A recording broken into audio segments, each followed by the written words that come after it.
In this video, we're going to learn how to edit an entity's scale or size. So let's get started.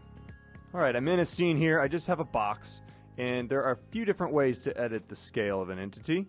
If I go over here in the top left corner of my canvas and I click the scale handle button, I'll get these scale handles, and then I can just drag them and increase them along each axis as I want. If I back up here a little bit, notice as I do that, the scale changes over here in the transform component, of which I can actually scrub by clicking and dragging up and down.